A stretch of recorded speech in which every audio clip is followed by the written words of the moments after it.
можно сидеть и тихо, пожалуйста.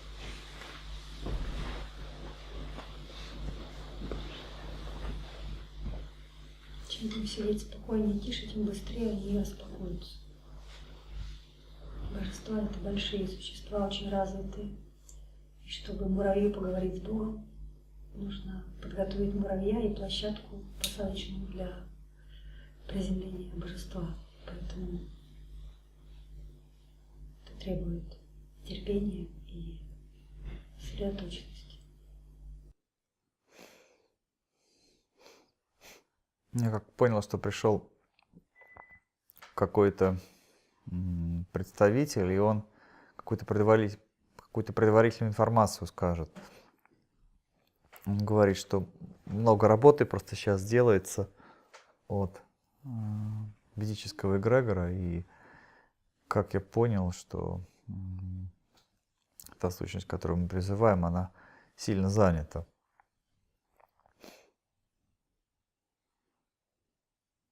Он говорит, то же самое оборудование сюда принесли, и те, кто захотят, вот это ведической традиции, атрибуты, эти качества, эти тоже будут людям поставлены, что поможет в будущем изучать традицию и как-то идти по ней.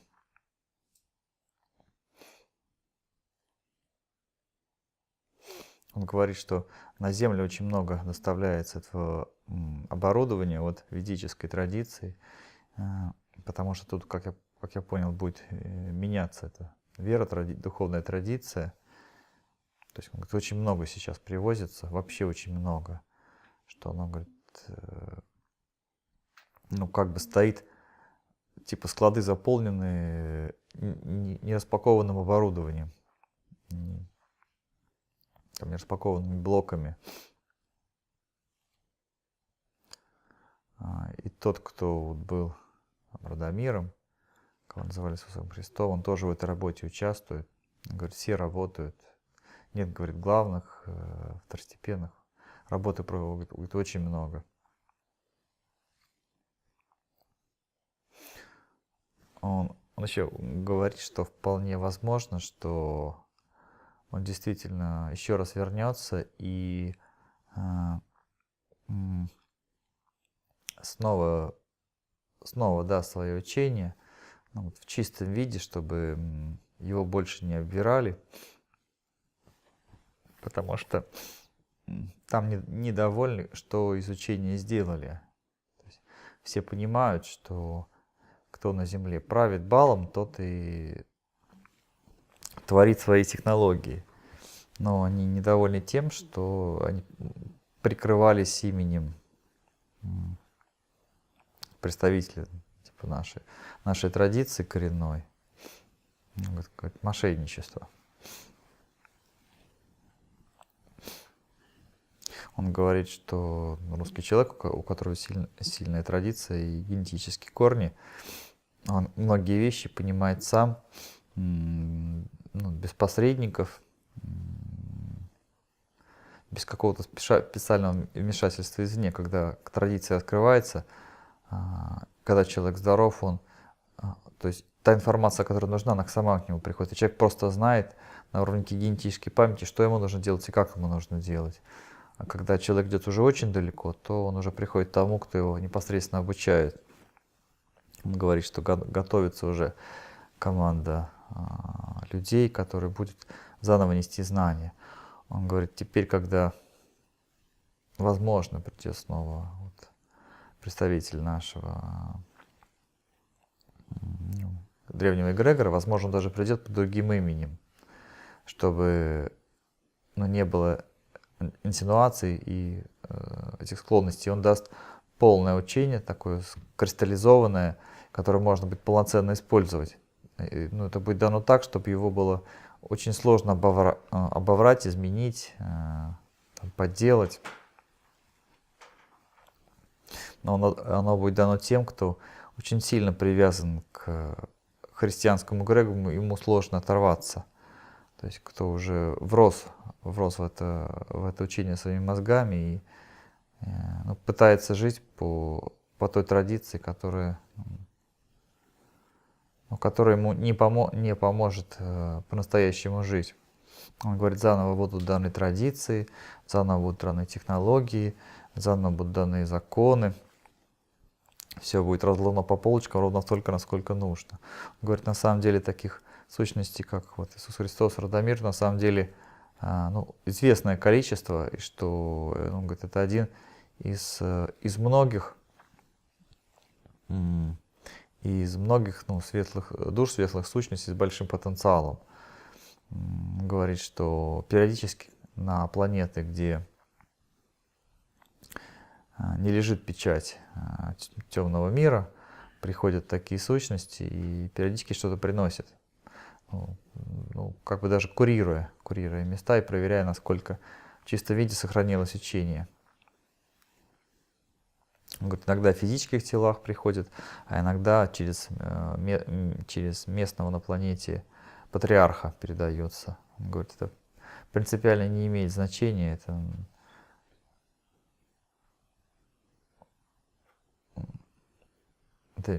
принципиально не имеет значения и дается так, как в данный момент удобней и на той или иной планете, и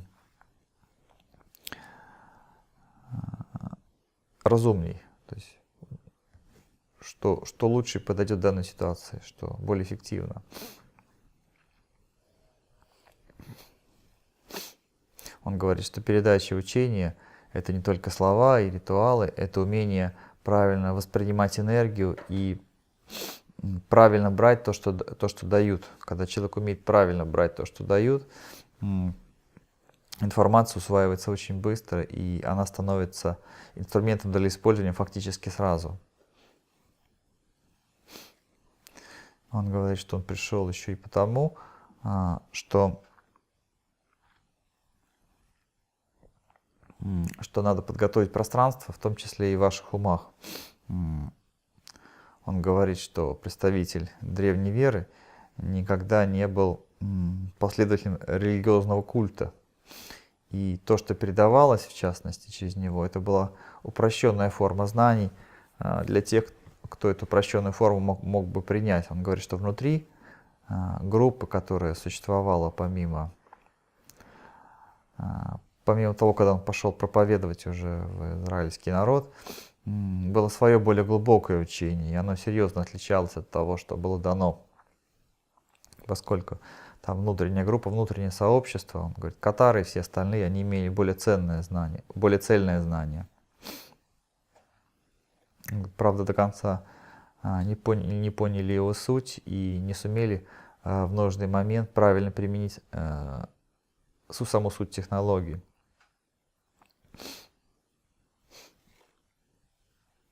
Он говорит, что после того, как все закончится, он надеется, что все пройдет так, как надо, у вас останется что-то вроде личных подарков или личных инструментов, чтобы использовать эту традицию. Вот мы на тонком плане видим, насколько вы хотите приобщиться к этой традиции. Исходя из вашего желания и приятия, вам поставят специальные механизмы, чтобы помочь вам различать ту информацию, которая будет идти как бы от данного учения, то есть наше древнее учение предков, которое несет очень глубокие корни. Он хочет сказать, что она существует в космосе, оно развивается, оно не статичное. Приходят новые знания, эти новые знания прибавляются, адаптируются, перемешиваются с уже имеющимися знаниями, умениями. Он говорит, что многие люди просто растут, и сама традиция, она изменяется в плане того, что становится глубже, ярче, больше, то есть и больше информации, и больше знаний, и больше каких-то тонких элементов и механизмов, которые можно использовать. Он говорит, что есть планеты, есть планетарные образования, где живут там люди-полубоги, и там даже это учение адаптировано под над человеческий уровень сознания. Он говорит, у богов своя структура работы с энергиями во Вселенной, но на каких-то предварительных уровнях, где грань между человеком, Богом-человеком, она еще существует тоже подобные знания, основанные на древнем ведизме, и оно несет еще более сложную форму. Но многие из этих понятий просто обычным людям, ну, не являющимся непосредственно глубокими представителями традиции, то есть магами, там, волхвами, те, кто очень глубоко может воспринимать суть, она для них очень сложна в восприятии, и поэтому она не дается. То есть и чем каждый из вас становится более развитым, можно давать более глубокие знания.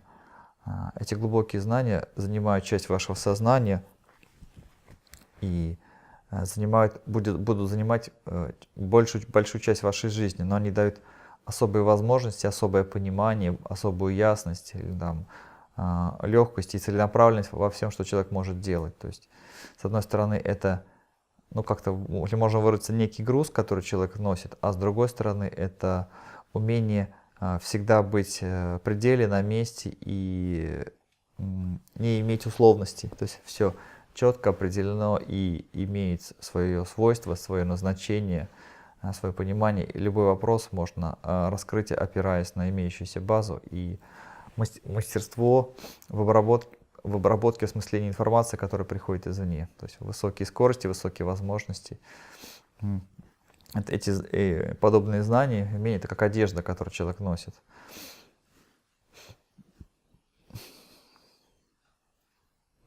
Он говорит, что почти все уже подготовлено. Он говорит, что еще тут, вам сказали, что все очень так плотно, что дышать негде. Он говорит, что на самом деле это не совсем так, просто оборудование оно такое емкое, что все пространство, которое, ну, корректно использовать для передачи информации, она ставится, то есть максимально эффективно. Он говорит, что это никому мешать дышать и жить не будет.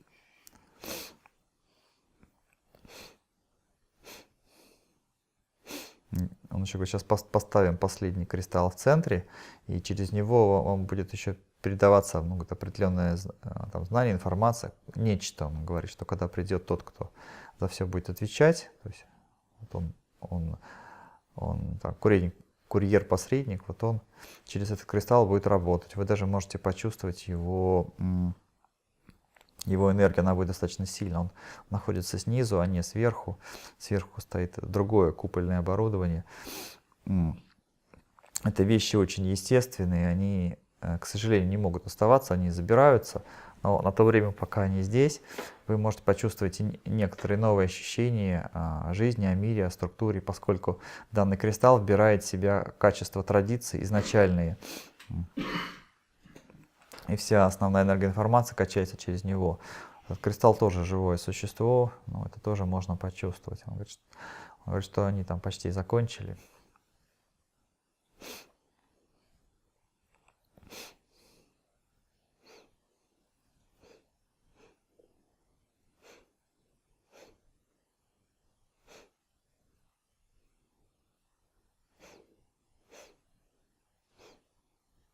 Ну, там заканчивает еще какое-то время, мы посидим в тишине.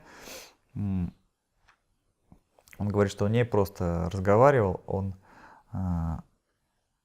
передавал через свои вибрации вам то, что у каждого у вас накопилось в душе как вопросы. То есть он тоже пришел как в каком-то смысле помочь, вот, и кое-что сделал. Ну, он говорит, что некоторые из вас, возможно, это почувствуют. Говорит, сейчас мы еще немного помолчим, а потом начнется то, ради чего сюда пришли. Там он благодарит и прощается.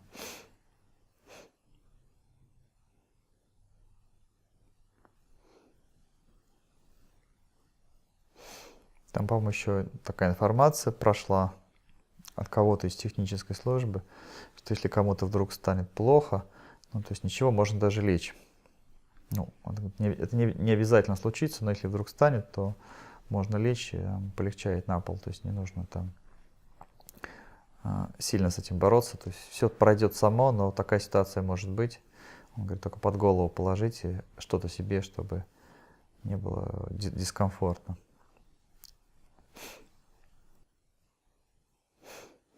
Но пришло существо, он говорит, что он внук Радомира, он последователь традиции, он говорит, что он, он жив, то есть он присутствует, что он существует сейчас в физическом теле. Если вы не возражаете, он может ответить на данные вопросы, касающиеся традиции. Он говорит, ну, типа, одна семья, у нас одна традиция, что мы, ну, типа, вместе делаем эту работу, что он готов ответить на любые вопросы, касающиеся традиций, либо открыть даже новые. Он ничем не отличается, в принципе, от своего предка и обладает всей полнотой знаний, умений, всего того, что вы могли получить непосредственно от того, кого называете Радомиром, Иисусом Христом. У меня другое имя, но я пока не буду его называть, вы его обязательно узнаете в будущем. Ну, если вам это будет надо, вы обязательно его узнаете. Он готов поговорить, можете там запускать процессы. Что такое исцеление и какие возможности существуют сейчас на Земле для этого? Он говорит, что будет говорить, исходя из традиции своих предков, из традиции рода, потому что технологий исцеления как таковых очень много. Он говорит, на каждой планете, в каждом созвездии, в каждой галактике есть те, кто занимается лечением, и таких традиций очень много. Он говорит, что иногда даже прилетают те, кто лечат с других миров, и у них есть очень эффективные традиции, которые они используют у себя, но мы их традиции, технологии не используем, потому что для их реализации нужны определенные навыки и, скажем так, как вот там говорит Елена, определенное оборудование. У нас есть свои, мы для этих технологий готовы, они изучены, и они проверены временем. Он говорит, что по сути исцеление — это восстановление целостности тонких оболочек души. Если они все целостные, то все остальное автоматически начинает поправляться. Если у вас в душе гармония, то начинает происходить физическая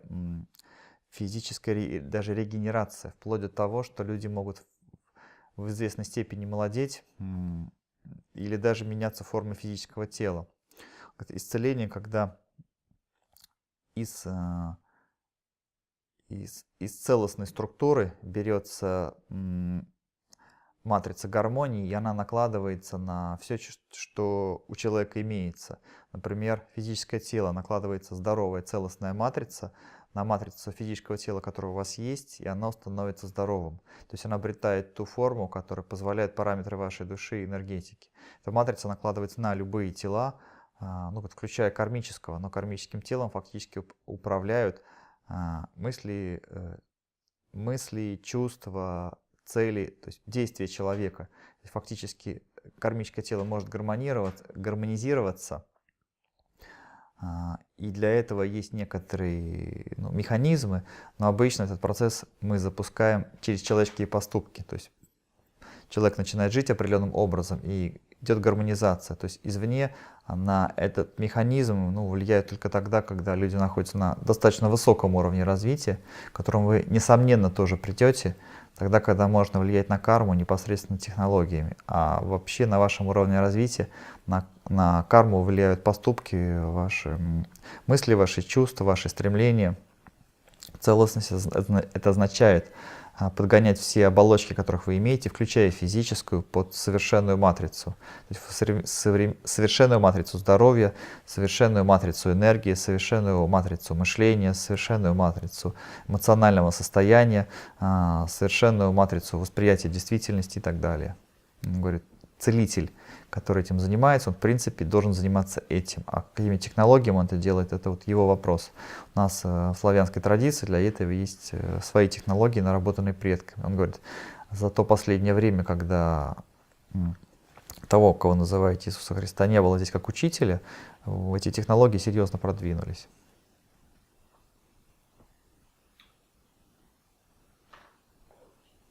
Чьи слова?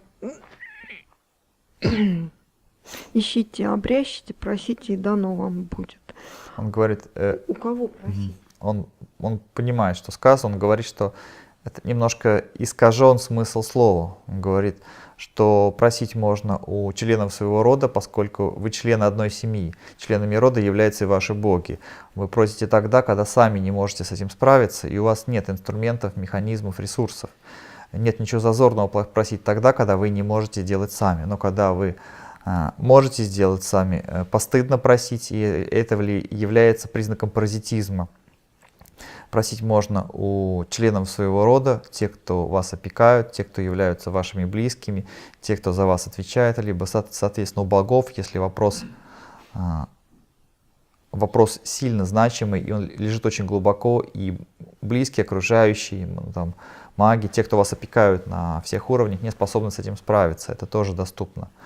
Он говорит, что можно любое знание выразить какой-то фразой, а эту фразу потом исковеркать. В данном случае это несколько исковерканное изначальное понятие. Он бы сказал так, что просите среди рода вашего, и вам будет дано от богов ваших, ибо все мы являемся семьей от Отца Небесного. Благодарю. Здравствуйте. У меня дома очень много икон. И после раскрещения, что мне с ними делать? Он говорит, продайте или выкиньте. Но говорит, хорошим людям продать нельзя, а парадистам можно вернуть их атрибуты за те ресурсы, которые они у вас украли. Он говорит, чем меньше у вас их атрибутов, тем меньше у вас будет проблем. Он говорит, он никому не испытывает зла, но ничего чужеродного не нужно иметь вблизи своего поля, вблизи того пространства, в котором вы живете. То, что не имеет ценности, просто сожгите. Он говорит, в смысле, уничтожьте. Можно ли заказывать в церкви поминания для усопших? Он говорит, можно, но ничего хорошего из этого не получится.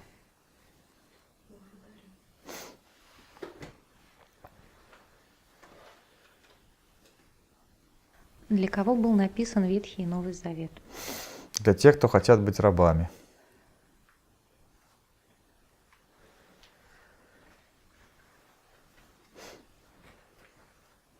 Он говорит, я не хочу ничего дополнить. Он говорит, суть такова. Или для тех, кто должны стать рабами, которые не хотят быть свободны и готовы подчиняться чужим схемам, лишь бы не заниматься собственным развитием.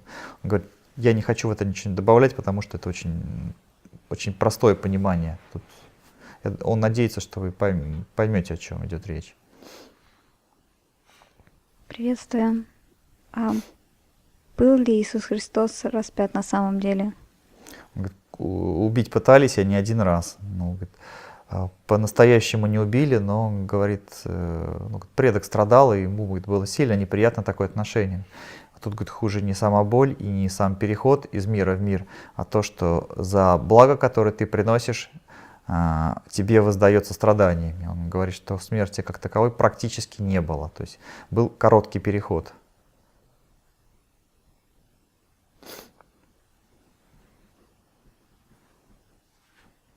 Здравия. Где происходили события распятия? Он говорит,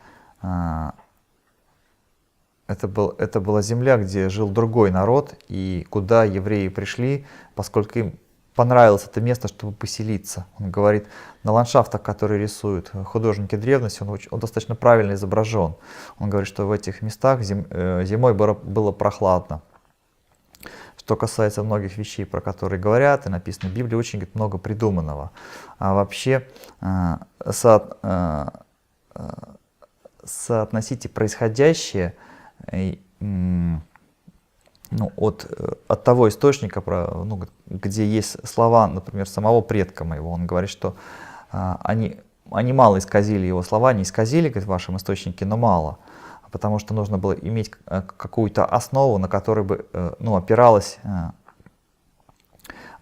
их придуманное учение, и которое бы привлекало бы тех, кого сложно купить на фальшивые фразы. То есть, и в этих фразах, если к ним прислушаться, можно понять, где это приблизительно происходило. Он говорит, что евреи никогда не селятся в тех местах, где жить плохо. Они это выбирали для себя лучше климатические и физические условия. Он говорит, тогда, когда их вели в определенное место для того, чтобы поработить народ, они, говорит, поселялись. А вообще эти места строились достаточно в комфортной зоне. Он говорит, что среди них были хорошие люди, но сделали так, чтобы максимально их оболванить. Но он говорит, что мой предок пытался изменить их сознание, надеясь, что к нему придут те лучшие. Но он говорит, что было тяжелое время, и куда он приходил, собирались все. И он рассчитывал на свои силы и рассчитывал на разумность. Он говорит, была такая ситуация, что исправить ситуацию, изменить к чему-то, была возможность, которая существовала, говорит, на грани возможного, едва ли едва. Ну, был небольшой шанс, и мы, говорит, попытались. Он говорит, много погибло хороших людей, он говорит, много погибло волхвов, он говорит, магов. Он говорит, мы не все учитывали, не все понимали. Он говорит, что нам серьезно мешали. Он говорит, и мы фактически были на чужой территории. Ну, в данный момент территорию контролировали чужие. И поэтому многое из того, что можно было бы сделать в момент Золотого века достаточно быстро и безопасно, шло, говорит, на пределе возможностей. Он говорит, что современный Иерусалим, это новое искусственно созданное место. Он говорит, это просто, это обман. Здравствуйте. Скажите, есть ли среди живущих в настоящее время на территории России носители, хранители подлинных ведических знаний, готовы их передавать? И как на них выйти? Он говорит, они сами на вас выйдут. Он говорит, сейчас такое время, когда все мутное обостряется, и зачастую происходят крайние события. Он говорит, это очень короткий период, очень долго жить в такой среде не получится. То есть мир будет меняться, и те, кто должны умереть, погибнут, те, кто должны восстать, он говорит, восстанут, те, кто должны быть на коне и способны это делать, придут. Он говорит, сложные ситуации происходят, но эти времена очень краткосрочные. Тем более, что сейчас, он говорит, утро пробуждения сознания. В это время нужно учиться, пробуждаться и стараться, может быть, даже в большей степени, чем в течение самого Золотого века. Он говорит, что эти люди будут появляться постепенно, будет постепенно появляться знание, не все будет приходить так, как вы, может быть, хотите, и в той форме, которую вам приятно это воспринимать. Но этих людей будет все больше и больше. Он говорит, будет в определенный момент, когда появится некий центр, на который уже паразиты не смогут воздействовать, и из него информация пойдет уже таким серьезным потоком. Он говорит, что эти времена уже близки, а информация, касающая древних учений, она сейчас будет приходить все больше и больше. Он говорит, что с каждым днем, с каждым месяцем, все больше делается, чтобы эта информация была больше, она была доступна. Возможно, появятся новые технологии передачи вам этой информации. Он говорит, вы в основном привыкли к книжкам и к интернету, возможно, появятся новые технологии, про которых вы не знали. Он говорит, пока пользуйтесь тем, что есть. Он пока не может ничего предложить большего. Кроме тех, кто умеет настраиваться на источник и считывать непосредственно с эгрегора. А какие из письменных источников наиболее полно передают учения? Он говорит, золотые таблички. Благодарю. Он говорит, потому и золотые, потому что показатель того, что там сохранено знание в самом чистом виде. А вообще, как мы делали и на меди, и на других носителях. Какое учение нес Иисус Христос и в чем его суть? Он говорит, фактически нес учение ведизма, но оно было адаптировано для людей с более низким уровнем восприятия, низким уровнем духовности и развитыми эгоистическими склонностями. Это сильно упрощенное знание в сильно упрощенной форме, но ведущее людей в правильном направлении. Он говорит, то, что давал мой отец, и то, что сейчас осталось, то есть, это, конечно, очень несоразмерно малая часть. Но он говорит, то, что вы читаете Библию, это, конечно, не от моего отца, а от тех, кто умеет сочинять разные байки, похожие на правду. Второй вопрос. Как связано учение Иисуса Христа с христианством? Если вы имеете в виду под Иисусом Христом, то есть моего предка, то кроме его личных слов, все остальное не соответствует действительности. Некоторые понятия, они взяты из учения, но они так повернуты, что они не будут работать правильно. Они будут либо вас путать, либо не давать возможности полноценно ими пользоваться. Это как говорит, меч, у которого нет рукоятки.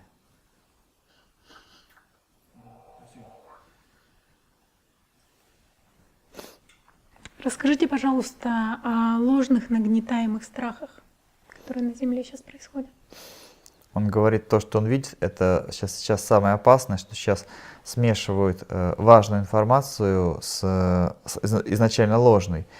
И многие люди это принимают глубоко к сердцу, и она начинает кристаллизовываться в их понимании. То есть кристаллизовывается и естественная программа, и ложная. И второе, что сейчас людей доводят до крайности. То есть придумывают, раскручивают те вещи, которые делают уже не просто человека животным, а человека-монстра. То есть это и отношения в обществе, и идентификация человека, и семейные ценности, и духовно. То есть это все доводится до такой критической точки, когда я, говорит, не возьмусь таких людей называть даже людьми животными. Это даже, говорит, это уже дикое племя монстров. Даже, говорит, если внешне там что-то благопристойное, одетые одежды и говорятся какие-то слова, это фактически выглядит как племя диких монстров. Это, говорит, даже, на мой взгляд, хуже, чем животные. Таких, с такими ценностями в нашей традиции просто жестко изолировали в тяжелых условиях без возможности выхода наружу. Это, наверное, самая большая сейчас опасность, что идет давление и ломаются не просто ценности, а ломаются все равно настолько, что превратить человека уже в монстра. Он говорит, даже уже не в животного и не в монстра. И поэтому с этим нужно быть очень осторожным. Потому что те люди, которые до этого уровня достигли, они имеют очень достаточно сильную демоническую зависимость и эффекты влияния. Он говорит, возможно, они не переделают отношения большинства, но они навредят душам и оставят сильно болезненный отпечаток, который нам потом придется исправлять. То есть это те расходы тонкого мира, за которые придется дорого платить. То есть таких людей нужно держаться подальше, по возможности их изолировать и не давать их зайти в ту среду, в которой вы живете, работаете, которую вы формируете. То есть надо понимать, что есть человек, есть животное, есть монстр. То есть у вас стали появляться уже полноценные монстры в обличии человека. Земля меняет свою частоту и переходит в новое измерение. Как это отразится на людях и что такое новая Земля? Он говорит, что Земля, она останется Землей, просто некоторые вибрации вырастут. Когда приходит паразитическое время, вибрации занижаются. Когда приходит светлое время, они завышаются. Есть те, кто за это отвечает, то есть это делается искусственно. Иногда ставятся специальные генераторы, которые эту частоту повышают. Иногда просто запускаются те генераторы, которые есть. Обычно использовать уже имеющийся генератор для паразитических целей практически невозможно. У него просто такая природа. Но его можно остановить и блокировать. Это, говорит, в силах паразитах. Что касается вибраций, то они будут такие, что у тех, у кого паразитическое мировоззрение, им будет очень тяжело жить, им будет просто очень плохо. Они будут вымирать практически просто естественным образом, даже без вмешательства. Это вроде того, как будет появляться невидимая радиация, которая уничтожает всех, кто попадает в ее поле. А тот, кто живет в этих вибрациях, для них это будет в большей степени даже помощь, поскольку они будут встраиваться в новые потоки, будут что-то раскрываться и даже лечиться. Прежде всего, частота, она поменяет ваше сознание и поможет вам поступать и действовать так, как нужно, не тратя на это большие ресурсы. Он говорит, наверное, самое важное будет тогда, когда мы запустим основной генератор, который уже на Земле есть. Говорит, генератор тонкого плана. Скажите, как отличить монстра от человека? Он говорит, монстр, но есть монстр. Если вы присмотрите, что человек говорит, как он делает, как он выглядит, вам будет просто сильно дискомфортно. Человек-животное, он примитивный, а человек-монстр, он противный. Он говорит, страшный либо противный.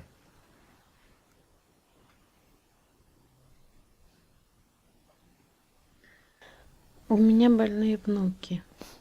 Причины этого заболевания можно ли это исцелить? Он говорит, и кармические причины, и образ жизни, и мировоззрение, все в целом. Он говорит, много что нужно сделать, чтобы их поднять. Первое, это самое важное, дать для них то учение, которое будет их гармонизировать. То есть дать им путь, где они будут не людьми-животными, а людьми разумными. Чтобы они были не теми, кто создает материальный мир, а те, кто в первую очередь создают свою душу. Если они обернутся к своей душе, будут заботиться о своем теле, окружающем мире, они все исправят.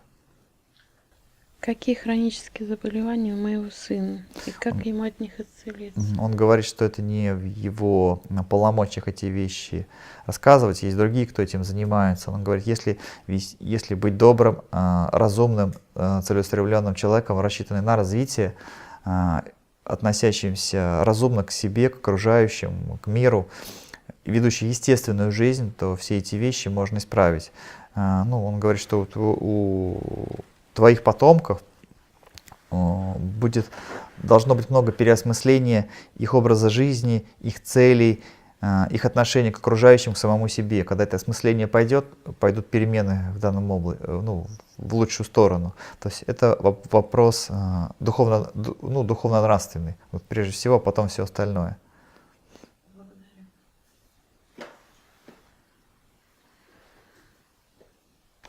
С какой миссией твой предок пришел на нашу землю? Он попытаться исправить народ, который был опасен для всех окружающих. То есть тот народ, который выбрали для порабощения населения Земли.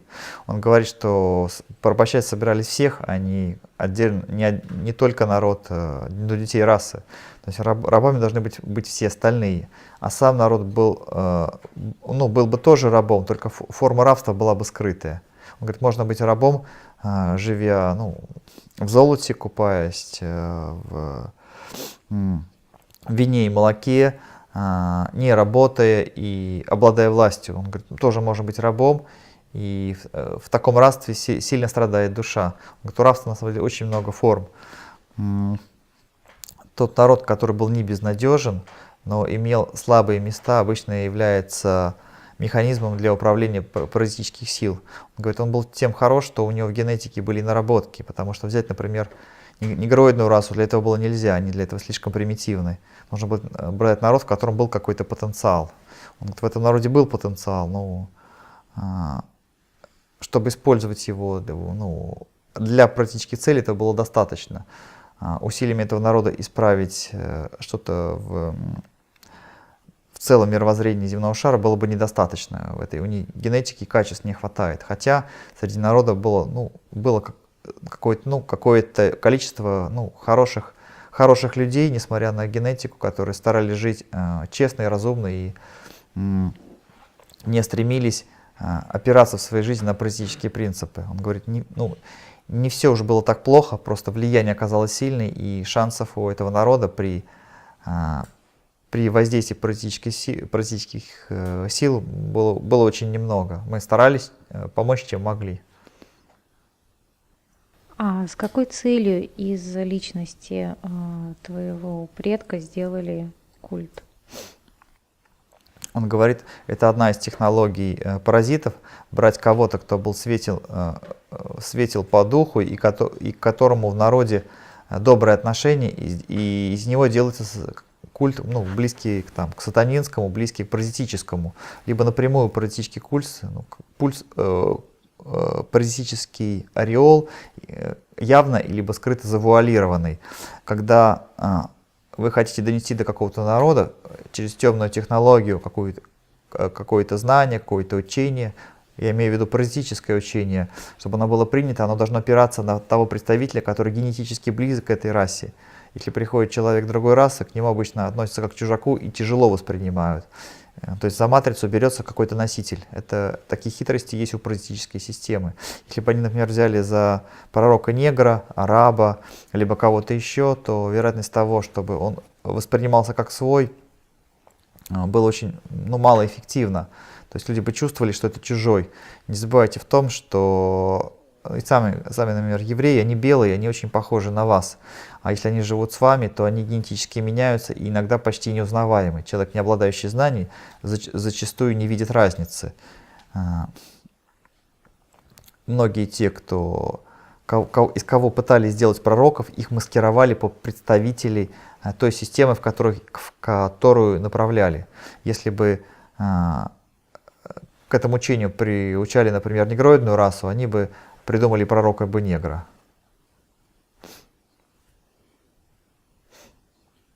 Как отвечать людям, когда празднуется Пасха, когда они говорят «Христос воскрес»? Говорить что-то, касающееся твоей веры, своей коренной традиции, приблизительно на эту же тему и с таким же одухотворением. А когда появятся вопросы, зная традицию, зная знания, объясни, что, почему и как. А если он говорит, возникают вопросы, он говорит, что нужно понимать, что ты говоришь. То есть, и что ты за собой несешь? Говорит, моя традиция — это традиция рода и традиция предков. Он говорит, твоя традиция, она, говорит, искусственная. Если тебе это интересно, мы можем на эту тему поговорить. Он говорит, важно не просто говорить правду, но говорить так, чтобы эта правда была возможно, принята. То есть ты должен быть доброжелательный и настойчивый. То есть это должно говориться с уверенностью в себе и доброжелательностью. Когда у человека серьезные проблемы, он, конечно, возможно, не услышит, как бы ты ни говорил. Тут нужно иметь очень высокий потенциал, чтобы пробить кожуру зомбированием. Благодарю. Скажи еще, нужно ли подавать людям, которые просят во имя Христа? Он говорит, а если они просят во имя сатаны? Он говорит, помогать человеку надо тогда, когда он этого заслуживает. Тогда, когда он сделал что-то, чтобы получить эту помощь. И помогать надо так, как с помощью чего ты можешь человека исправить. Если это не исправит человека, то эта помощь вряд ли принесет какую-то ему пользу. Бывают исключительные ситуации, тогда, когда какая-то большая беда, и помощь оказывается в той степени, чтобы человеку пережить короткий промежуток времени, после чего он сам начнет себя восстанавливать. Подавать во имя какого-то Бога, кого называют Богом, имя которого ты не знаешь, который тебе чужд, это все равно, что вкладывать деньги в чужой ресурс, в чужие идеи. Если ты помогаешь во имя, пытаешься делать добро во имя, например, сатанизма, то ты в какой-то степени подкармливаешь сатанинский эгрегор. То есть ты своими действиями показываешь, что через сатанинский эгрегор можно что-то получить. И за это ты тоже в известной степени будешь отвечать. Он говорит, если человек говорит Христос, а имеет в виду Радомир, это уже другая ситуация, но это нужно четко понимать. Благодарю. Он хочет добавить, что можно сказать так, что я не подаю во имя чужого Бога, но во имя своего Бога я могу помочь. То есть если ты чувствуешь, что понимаешь, что человеку можно помочь, и эти вещи нужно решать в каждой отдельной ситуации индивидуально, потому что одному человеку можно помочь, а его соседу нельзя. То есть, и эти вещи нужно осмысливать в каждом конкретном случае, потому что хорошо для одного человека, будет уже плохо для другого. Как вести себя проснувшимся людям в христианские праздники, такие как Рождество, Пасха, Крещение и так далее? Он говорит, нужно в эти праздники праздновать свои коренные ведические праздники и называть это своими именами. Если люди хотят поклоняться Егове, это их право. Если они хотят плясать во его имя, это их право. Но нужно показывать, что есть и естественные, более близкие традиции, и их проявлять. То есть у человека будет альтернатива, посмотрев на вас, что-то изменить.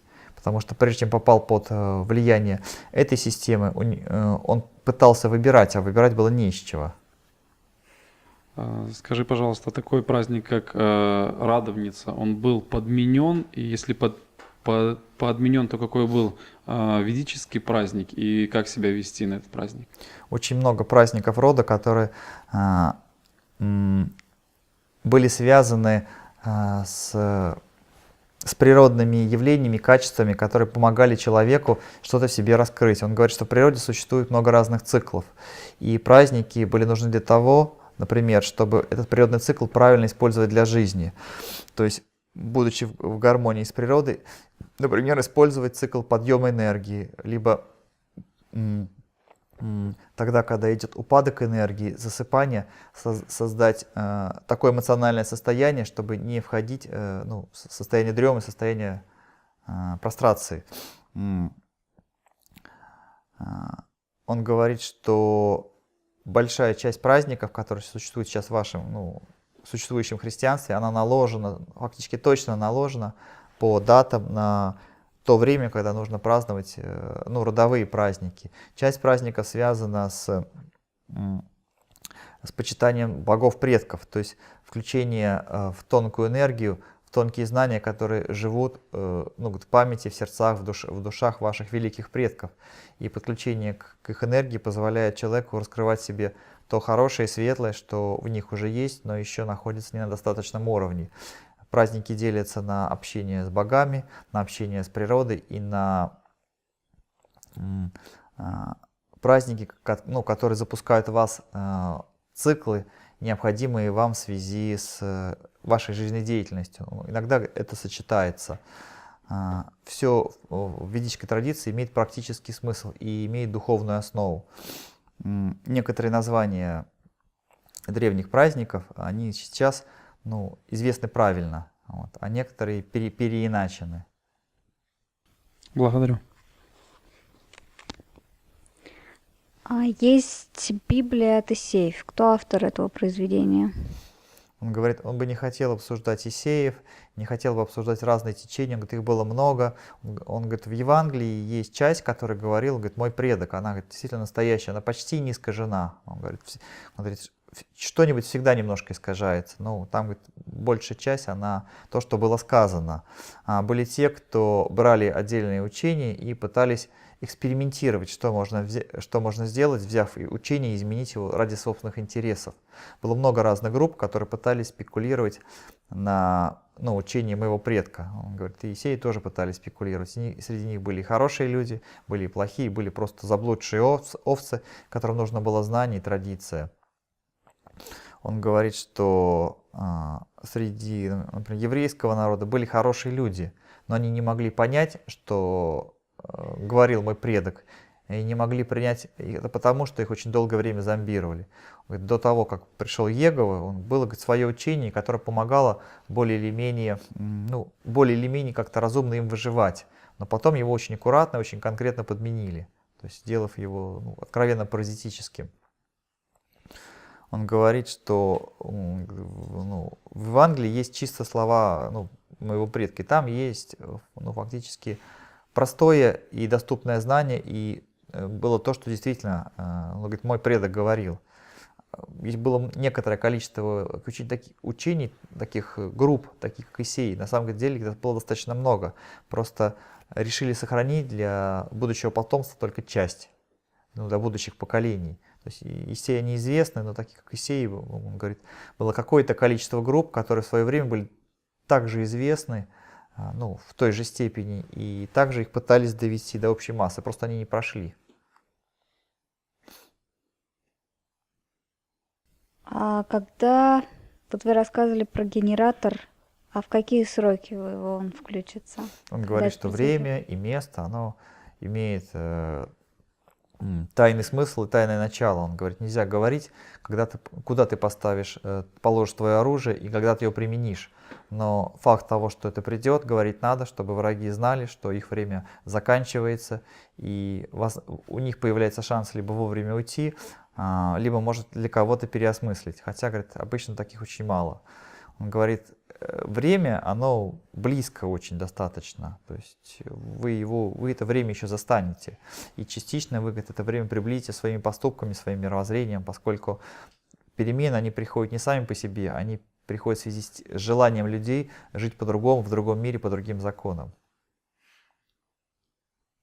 Такой вопрос, как можно доносить до христиан информацию о том, что они находятся под влиянием паразитической системы? Он говорит, что надо так, как работают, как общаются с зомбированным человеком. То есть по всем правилам работы с зомбированным человеком. Это фактически магическое умение разговаривать и доносить информацию. Он говорит, когда человек зомбирован, с ним очень тяжело разговаривать. Если у вас нет умения магические технологии передавать чистое знание, снимать зомбировку, то такому человеку очень тяжело помочь. То есть нужно влиять на более глубокий центр, где у него было сделано зомбирование. Если влиять на тот центр, который прозомбирован, то вам нужна огромная сила, чтобы ваше влияние было сильнее, чем сам эффект зомбирования. Он говорит, когда человек зомбирован чуть-чуть, что-то сделать можно. Когда это серьезно, то есть вам нужно иметь очень большой потенциал, чтобы до них что-то донести. Что вы можете сказать о таких источниках, как славяно-арийские веды, книга Велеса и ряд других, которые в наше время? Да, это частичное знание от общей традиции. Частичное начальное знание. То есть важные самые интересные вещи, конечно, там не были даны. Это начальные вещи. Но они потому важны, что если они даже не исполняются, то беда грозит расе. То есть это такие вещи, которые должны быть просто обязательно. Это не все, это только та вещь, которую вообще нельзя убрать, которую нельзя подменить. Без нее не существует здорового общества. Принципиально не существует.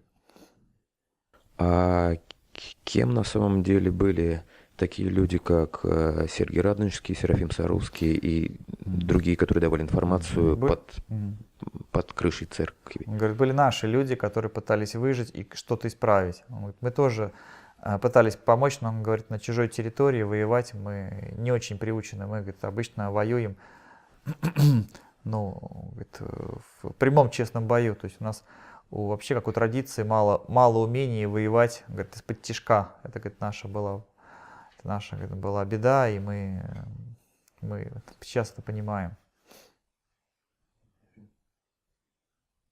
Вопрос уже был частично раскрыт, но я хочу уточнить.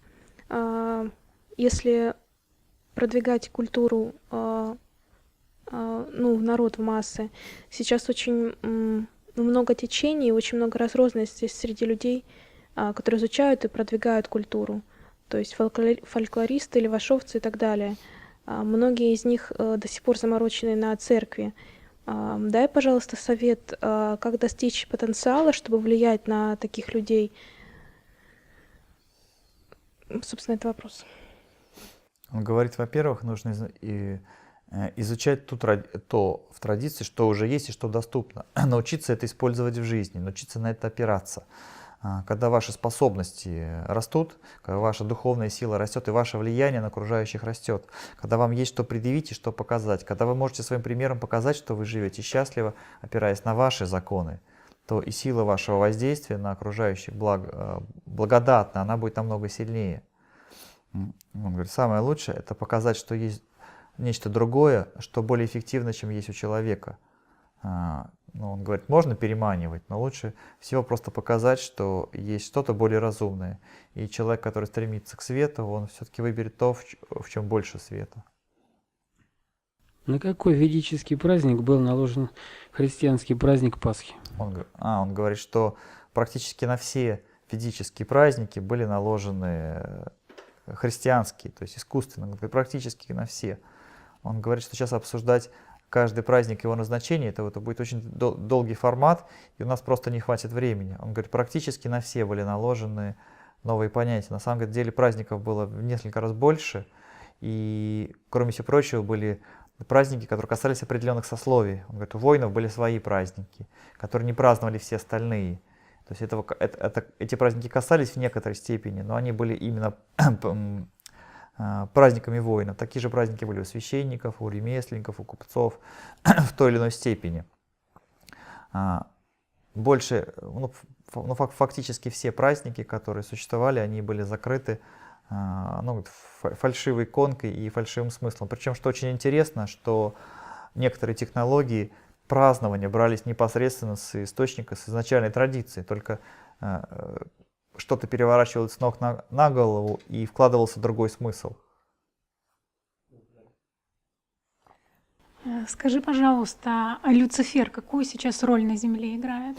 Чем занимается? Если ты под Люцифером имеешь в виду дьявола, дьявол это у пекельного мира самый большой начальник. У него, говорит, тоже есть начальник. Он говорит, думаю, ты догадываешься, о чем я говорю. Он играет по своим правилам, и у него на это есть лицензия. Это, говорит, старший среди всех. У него не совсем та природа, как у его подопечных, но вам не стоит с ним контактить, пока вы не вышли на определенный уровень развития и не стали боголюдьми. Когда вы становитесь богочеловеком, вы уже понимаете подноготную и не будете делать ошибок. У светлого мира, у детей расы есть свое предназначение. И предназначение нести благодать и свет Творца.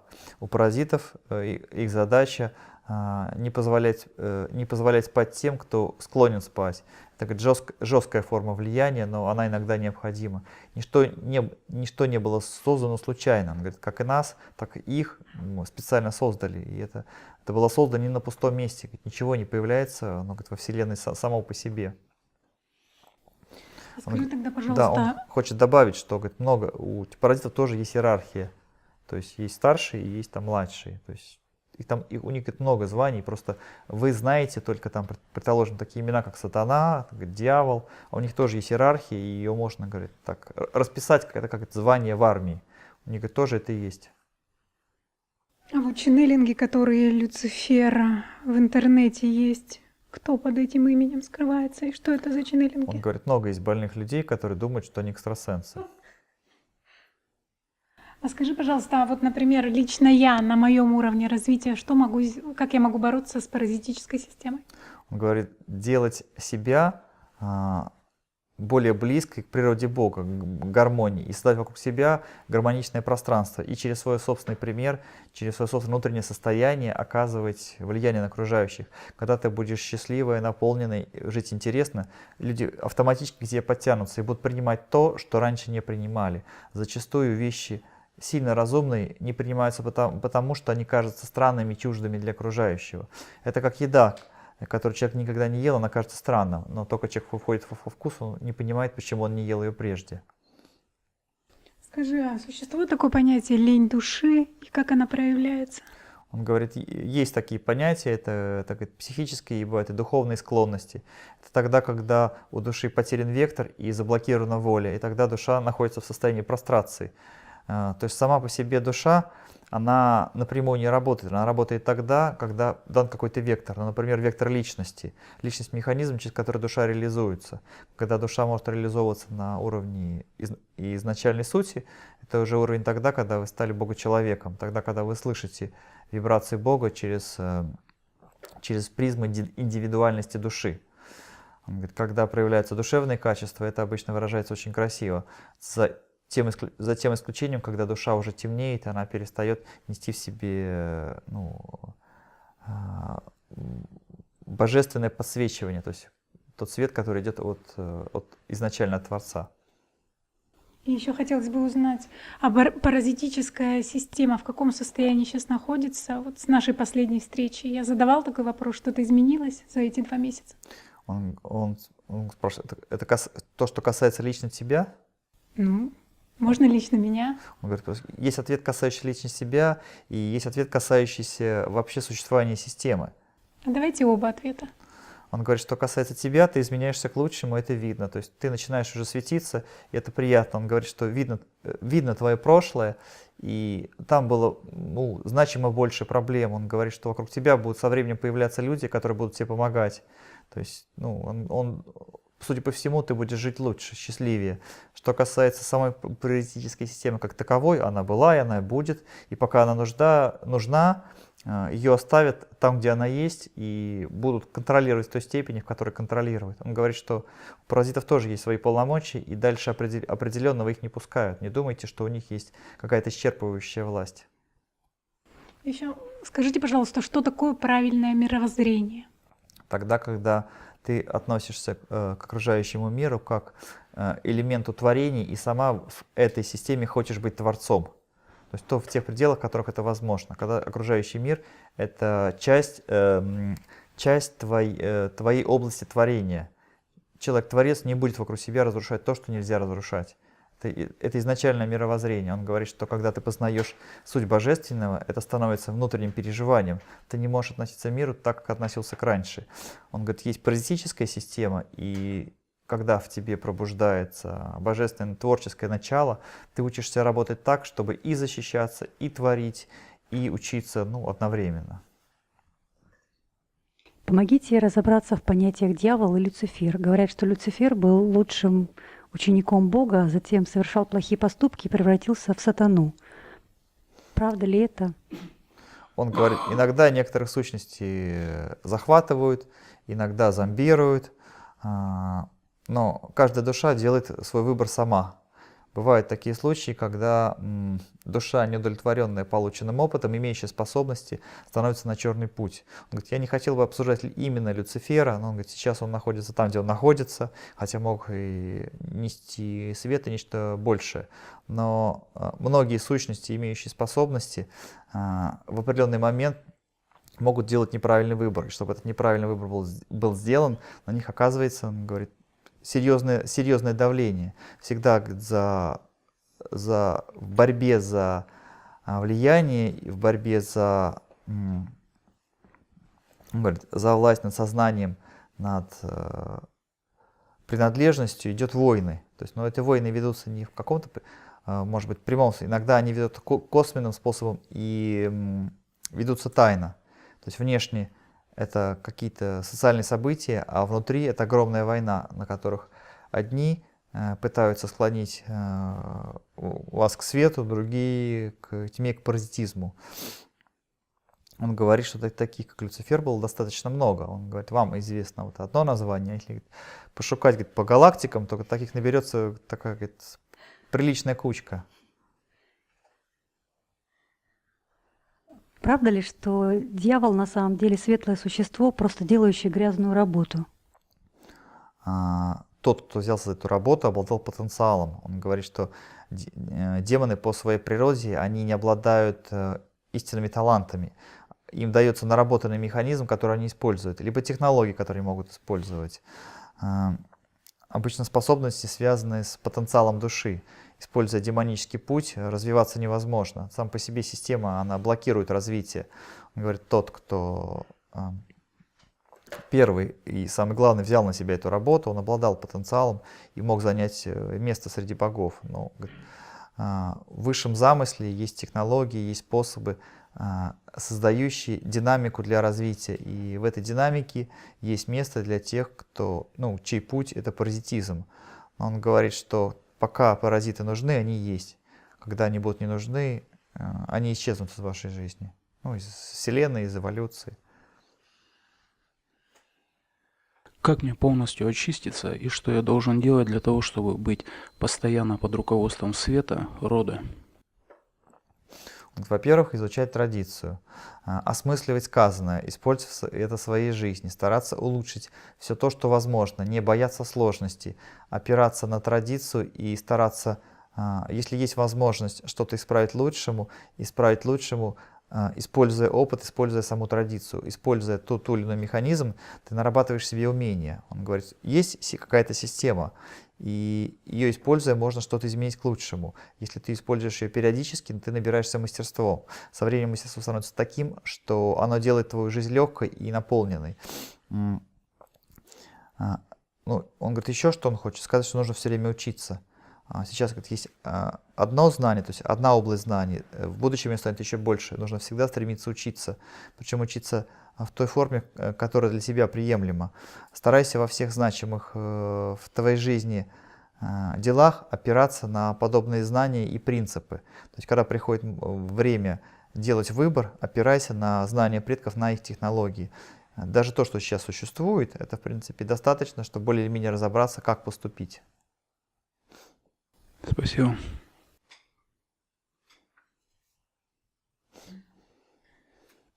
Мои предки, бабушки, дедушки, родители все были крещенными, ушли в тот мир. Как это скажется на них, на их душах?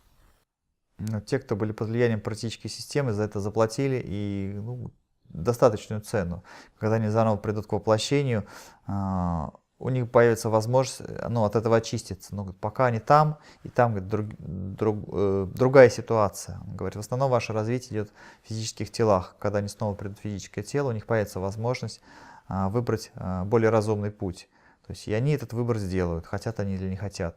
Либо выбор к более светлому, либо оставаться там, где они остаются, либо деградировать. Личный выбор человека, он индивидуален, никто не имеет права за него этот выбор делать и влиять на этот выбор.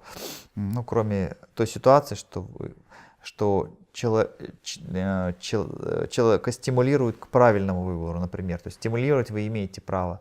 Делать выбор за человека вы не имеете права. Он говорит, это достаточно тяжелый отпечаток, хотя не самый тяжелый, который бывает. Люди могут оставаться при христианском эгрегоре, но все равно стараться жить достойной, честной жизнью. Просто сам христианский эгрегор помешает им это делать достаточно эффективно.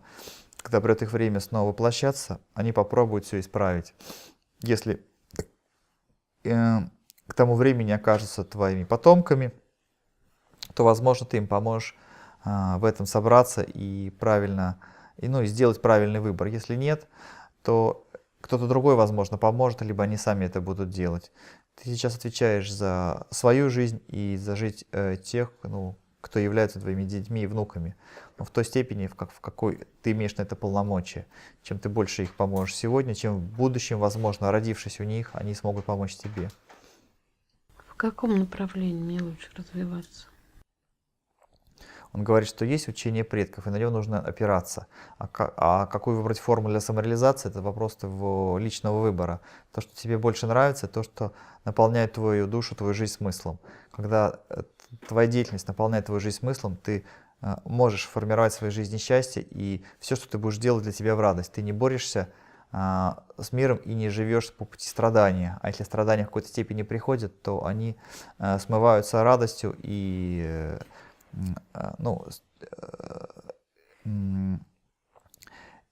их скрывает тот положительный результат, который приходит от твоей деятельности. Он говорит, что в этом совете нет чего-то какого-то особенного, и тебе стоит использовать обычный естественный путь. Этот естественный путь приведет туда, куда тебе надо, туда, куда ты действительно хочешь прийти. Благодарю.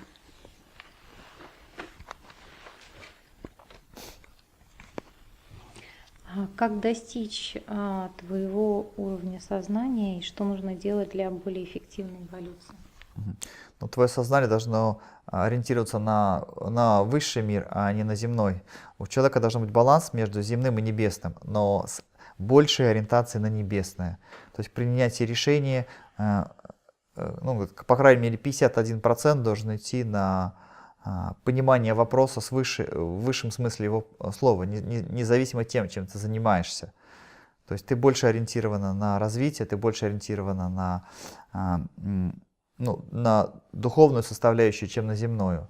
Но духовное и земное, они плотно связаны в одну сцепку. И разорвать это практически невозможно. Пока ты человек, нехорошо слишком сильно уходить в одну или в другую сторону. Если ты сильно уходишь в духовное, ты забываешь про свое физическое тело, про материальный опыт и про то, что нужно сделать для тела. А тело, оно тоже выполняет работу для тонких тел. Он говорит, но ориентация должна быть, и высший смысл должен быть основан на высших законах, на высшем смысле. И всегда ты должна больший приоритет ставить именно в данном направлении. То есть в той степени, насколько ты можешь. То есть не отрываясь от земного, ориентироваться на небесное. То есть сочетая небесное и земное настолько, насколько это возможно. Гармоничный человек, который в этом плане способен держать достаточный баланс. У кого-то этот баланс несколько больше в сторону небесного. Так можно, у кого-то ровно-ровно. Вот у каждого своя ситуация. И каждый по собственному состоянию, по собственным возможностям выбирает для себя. Если у тебя сильно развиты тонкие тела, по той или иной причине, ты будешь вынуждена этот процент увеличивать в сторону небесного, в сторону света.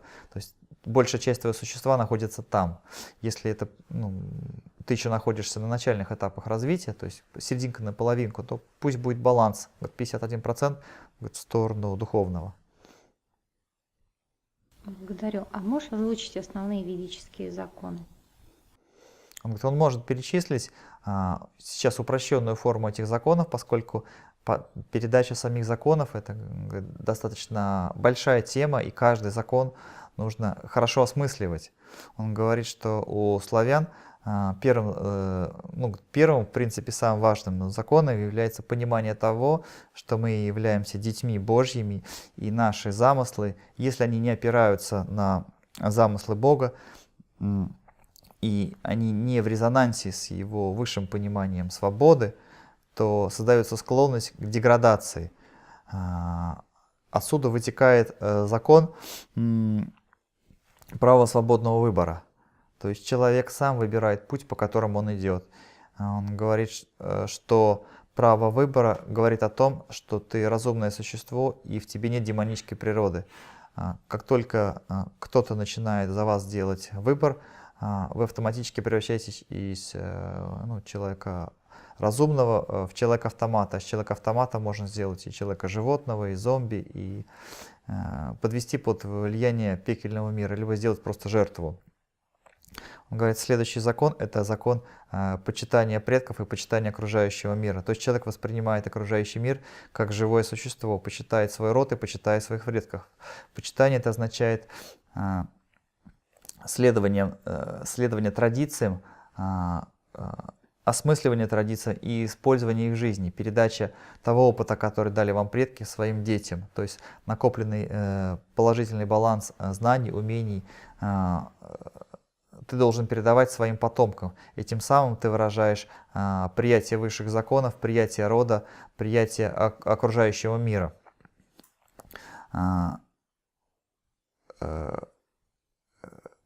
Славяне считают себя детьми природы. И это глобальное понимание Вселенной. Славяне воспринимают себя как часть живой природы, а не как что-то, что владеет природой, распоряжается природой, либо стоит над природой. Это целый закон, и если его правильно до конца понимать, то ответы на какие-то частные вопросы приходят просто из переосмысливания, сопоставления поставленной задачи и самого закона. Он говорит, есть еще, например, такие законы, которые говорят о том, что Вселенная имеет форму и структуру. И согласно этой форме и структуре что-то целесообразно и нецелесообразно. Он говорит, это знание говорит о том, что Вселенная является живым существом, и она живет по определенным законам. Это законы материи, законы тонкого мира, законы паразитического мира и закон развития. И всякий член рода должен стремиться к этим знаниям, стремиться к познанию. Если ты не стремишься к познанию, ты так или иначе склонен к деградации. Он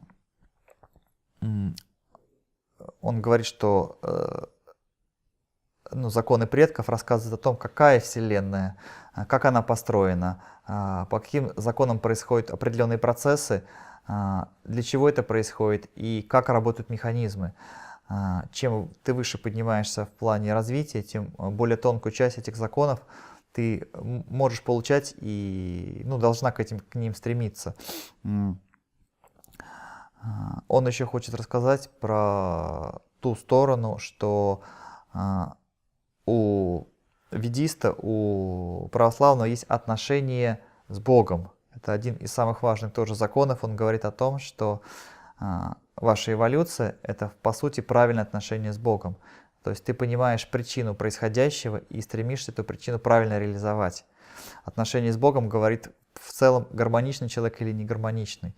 Отношение с Богом — это означает, что ты понимаешь принципы, по которым живет Вселенная, стремишься их познать и стремишься их использовать в своей жизни. Как ты их будешь использовать — это твой выбор. По сути, отношение с Богом — это отношение со своей душой, это правильный выбор и попытка поднять суть происходящего и, опираясь на понимание этих законов, строить свою жизнь. Он говорит, что законов очень много, и они касаются практически всех самых важных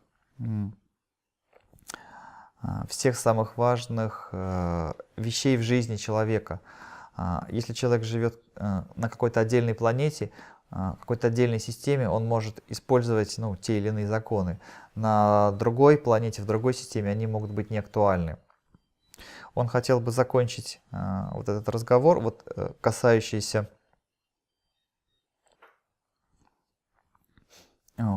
законов предков, что каждый представитель рода должен понимать, что, находясь среди рода, он имеет ответственность перед родом, то есть перед предками и перед потомками. Если человек понимает эту ответственность, то, опираясь на чувство долга, опираясь на знания, он всегда выйдет туда, куда он должен идти. То есть человек, родившийся в роду, должен осознавать свою принадлежность к роду, обязанность перед родом, то есть перед предками и перед потомством. Это очень важный закон, и он говорит о том, что человек, понимающий его, никогда не станет паразитом, поскольку требования рода формируют в человеке те качества, необходимые ему и для развития, и необходимые непосредственно для того, чтобы быть ну, адекватным и гармоничным. То есть принадлежность к роду.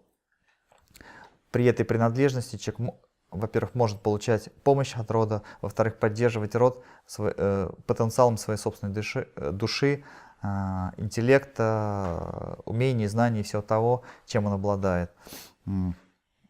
Когда человеку, ведисту сложно, у него очень сложная ситуация, он вспоминает о том, что он представитель рода, и большая часть тяжести может уходить просто при глубоком осмысливании этого понятия. Он бы преподал бы сейчас это как закон, потому что законы являются своего рода показателями, знаниями о мире, а с другой стороны технологиями, позволяющие использовать его в вашем непосредственном мире, чтобы достигать той цели, ради которой вы в этот мир пришли.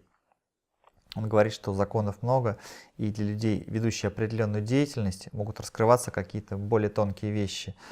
Он говорит, что какая-то часть законов, она уже прописана, и вы можете их почитать в Ведах. Но вот я, сказал, передал вот эту группу законов, и она, может быть, немножко отличается от того, что было сказано, но, говорит, не принципиально. Если ее собрать и осмыслить, то у вас соберется некий, общий кристалл понимания.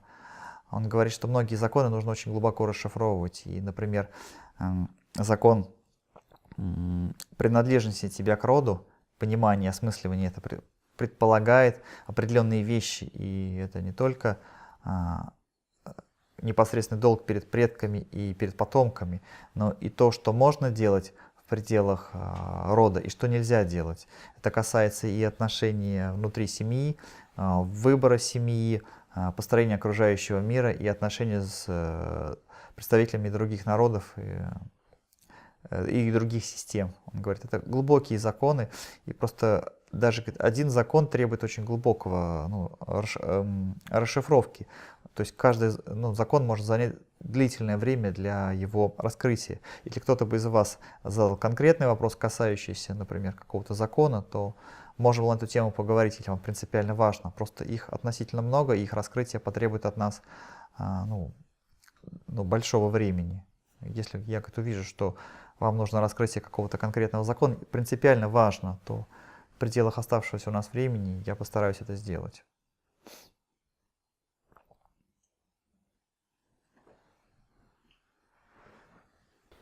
Скажи, пожалуйста, а что имеют в виду христиане под Богом Христос и куда идет вся энергия, которую мы отдаем христианскому эгрегору?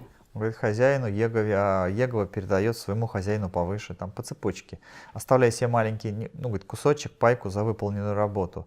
Там есть канал передачи информации, и паразиты, несмотря на то, что у них паразитическое мышление, но они, получая ресурсы, через грабеж, они делятся между собой. Иначе бы они просто не выжили как система.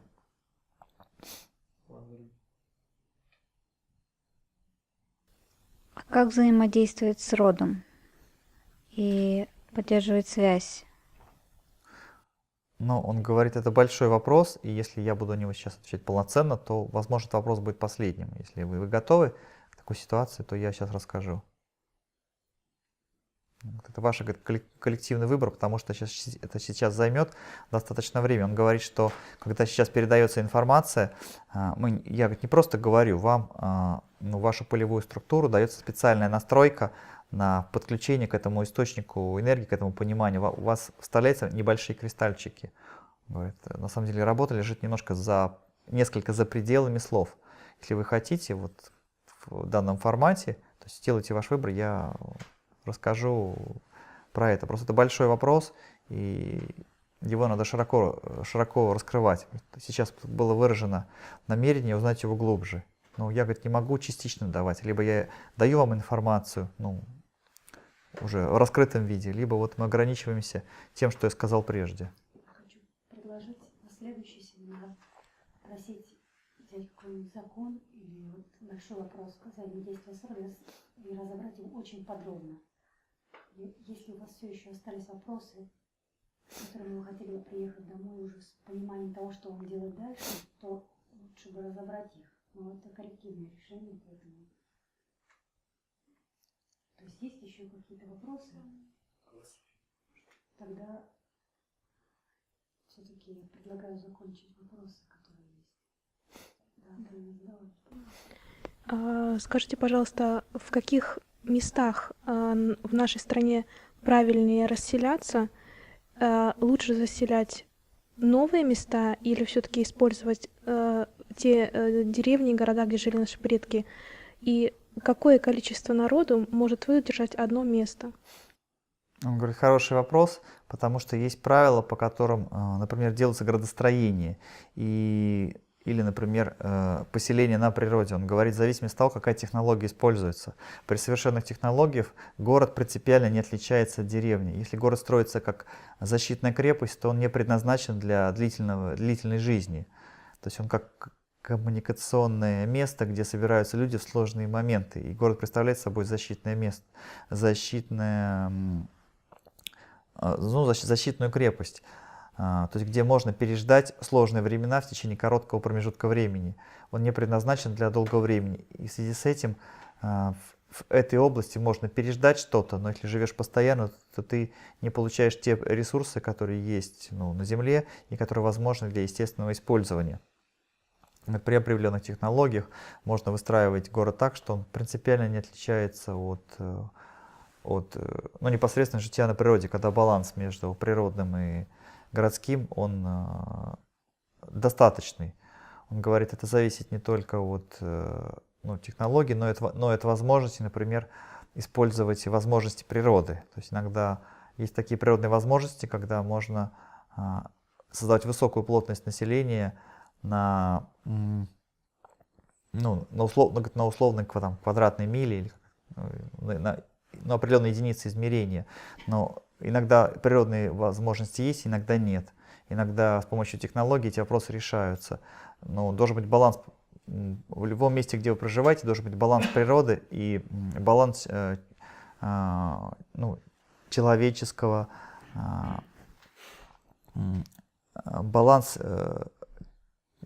человеческого, что позволяет человеку самореализовываться. Он говорит, что если вы можете перерабатывать все лишнее, что от вас идет, полноценно на участке земли, то вы можете достаточно плотно селиться. Есть еще такое понятие, как биологическое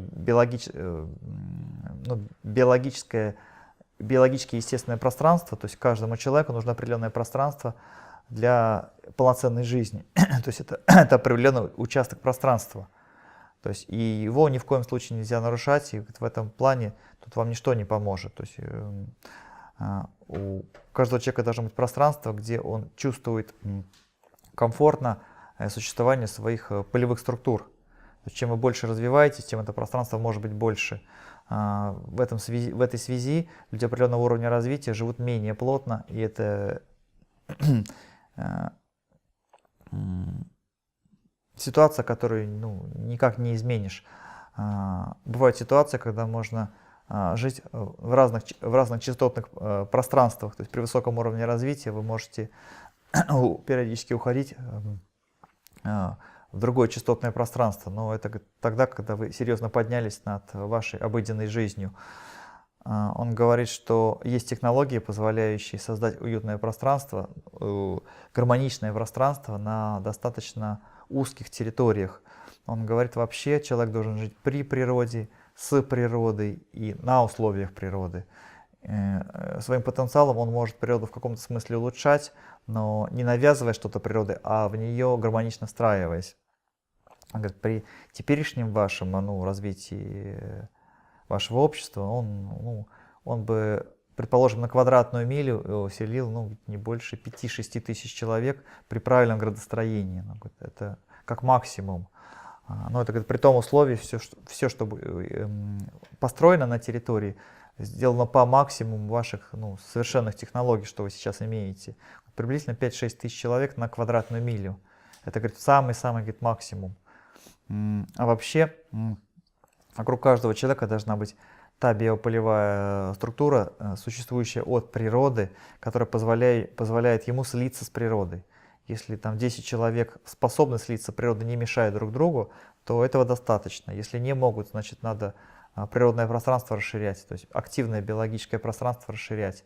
Он говорит, что это во многом зависит от того, какие природные условия есть. Он говорит, если вы живете в скалистой местности, где нет растительности, то ваши возможности в данном плане меньше. Если у вас растет огромный лес с огромным биополевым потенциалом, то и ваши возможности в этом плане вырастают. Он говорит, даже возможно встраиваться в природу не как горожанин, а как, в каком-то смысле, как представитель, что-то типа животного царства, то есть встраиваться в природу без каких-то техногенных нагромождений. Человек при определенном уровне развития не нуждается в таком количестве вещей, которые вы сейчас обладаете. То есть для счастья, для развития на самом деле нужно намного меньше. Он говорит, сейчас я бы дал такую цифру, и она, говорит, зависит от территории. Когда вы живете, например, в холодном климате, количество технологий, возможностей у вас одно, в теплом климате другое. В зоне, где Земля дает большой потенциал природной энергии, он говорит, это третье, там, где существует все вместе, включая биологический активный потенциал и ресурсы, то есть это может быть четвертое. Для комфортной жизни и правильного развития баланс между человеческим, животным и природным должен быть очень тонко подобран. То есть на каждого человека, на каждого животного должно быть какое-то растительное, водное царство, минеральное царство, то есть это определенный баланс. Он говорит еще, есть люди разной психической склонности и личных качеств, это тоже может зависеть. Он говорит, я говорю про среднестатистического человека. Это вообще люди сильно развитые, у них могут быть повышенные потребности при природном эквиваленте. Но, говорит, как правило, такие люди могут более серьезно менять окружающее пространство и гармонизировать мир, говорит, единолично даже, когда усилие одного человека равняется усилиям большой группы. Благодарю тебя. И мой последний вопрос. Так как ты представитель нашей традиции, именно у тебя я хотела бы это спросить. Полезно ли человеку белой расы пить коровье молоко? И в каком возрасте ребенка можно отлучать от груди? Потому что существует у нас сейчас мнение, что детям до 3-4-5 лет полезно пить материнское молоко. Благодарю. Он говорит, что пока ребенок при материнском молоке, он питается хорошим ресурсом, но некоторые процессы, связанные с его развитием, могут быть приторможены. Пока человек питается с материнским молоком, он находится в определенном ритме. Но есть возраст младенчества, есть возраст детства, есть возраст созревания. И если ты не меняешь свое питание согласно своему взрослению, ты можешь оставаться в предыдущей группе.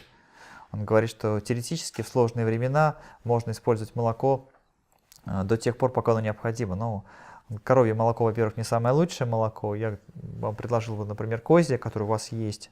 Вообще есть и другие животные, у которых молоко еще лучше. А вообще лучше брать что-то непосредственно от природы. Он говорит, например, мед, он непосредственно является частью природы, и по поводу него нет никаких условностей, за исключением некоторых болезней, которые не предусматривают его использование. Он говорит, молоком можно пользоваться, это неплохой продукт, но в плане эффективности и его природных качеств это не самое лучшее, чем стоит питаться. Когда вы серьезно сдвигаетесь в уровне своего развития, он может для вас быть тяжелым. То есть это, говорит, ну, для человека это не совсем естественный продукт, хотя вполне подходящий для вашего теперешнего мира. Вообще, говорит, козье молоко, ну, получше, чем коровье. Он говорит, что была вторая часть вопроса, он может коротко на него ответить, заканчивается время. Он говорит, что есть еще индивидуальные качества человека, и иногда они позволяют человеку питаться так, как не стоит питаться другим. Что касается конкретно каждого ребенка, он говорит, бывают такие ситуации, когда ребенку необходимо длительное время питания молоком. Он бы ограничил бы время, ну, приблизительно 9 месяцами, ну, максимум год для питания молоком. Если ребенок, например, больной или что-то в нем есть, то молоко его в младенческом возрасте поддержит. То есть, если ребенок быстро взрослеет, его нужно переводить на природную пищу, и он быстрее сольется как бы с природы и получит от нее потенциал. Он говорит, в материнском молоке есть большой потенциал, но вот в природе, в живой природе, на самом деле его еще побольше. Что может дать человеку полноценное изучение буквицы? Он говорит, что он, наверное, ограничится этим вопросом как последним. Он говорит, что буквица — это одна из частей познания знания предков. Буквица отражает часть действительности. Это способ донесения информации. Он говорит, не самый совершенный, но более или менее простой и более или менее доходчивый. В зависимости от развития человека он использует ту или иную письменность. Он говорит, что один и тот же символ может нести огромное количество значений и огромное количество глубины. Все зависит от ситуации, от принадлежности человека и принадлежности информации, которая записывается. Буквица — это часть системы, она, говорит, немножко у вас сейчас изменена, но если, говорит, правильно ее использовать, сама по себе буквица несет ответы на многие вопросы, которые есть просто в расшифровке самих принципиальных значений символов. Он говорит, можно ответить на вопросы, обладая знанием о Вселенной, можно ответить на вопросы, зная принципы расшифровки символов. То есть сами по себе символы могут отвечать на вопросы. Благодарю. Он говорит, что он был рад со всеми встретиться и рад, что вам всем интересна традиция ваших предков. Он видит, что у вас еще есть кое-какие вопросы, но на сегодня наши возможности ограничены. И придет время, и когда вам будут приходить другие люди, он говорит, неважно, приходит ли к вам Радомир, прихожу я, либо другой представитель, важно то, что уровень информации, знаний, он равен по значимости, по качеству и по содержанию. Он говорит, будет приходить много людей. Он говорит, что мой предок, он не был самым главным в традиции. Говорит, у нас много равных, в нашем разумном мире много равных к моему предку, что он говорит, он высокий среди равных.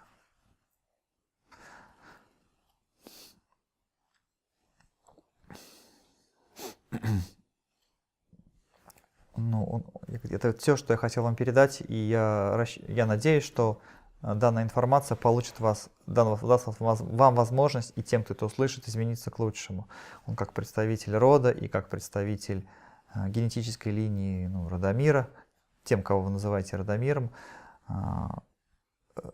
что может оказать вам помощь и тем самым выполняет обязательства перед родом, перед высшим миром и перед собственной душой. Он кланяется и прощается. Совершенно. Он говорит, поклон предков и как прощание.